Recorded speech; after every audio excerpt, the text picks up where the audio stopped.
Sumango ako. Tapos ikatang jacket ko. Yan. Para hindi magalit yung nag-sponsor nito. Magtang Jan Davis, yung si Kayon Amin, 2D, Charis. Parang candidate lang po. Very energetic ang mga candidates, ang mga host, pati dagiti audience, kas na kanya.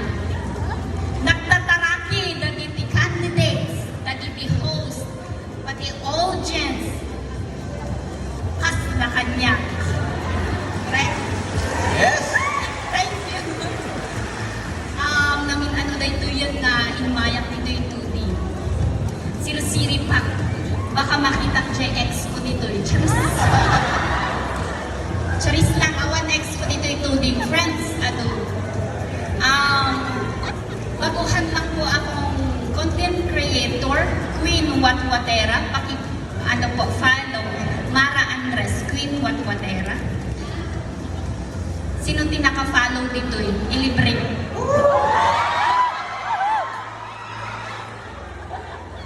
Sige, sagay sa Max. Charis. May kayong tulad ta, ijay shop ko, Marikita Aesthetic and Wellness Clinic. Lahat ng mga taga-tuding, bigyan ko ng discount. Oh. Yun eh. Pakilay, lashes, facial, nails, tawag dito. Yun na. Kachismisan, kas dyan. Lumawag na talaga rito, Jex ko. Charis. Okay. Baka may issue tayo. Thank you. So lahat po ng ex ni Ma'am Mara sumigaw. Ang dami mga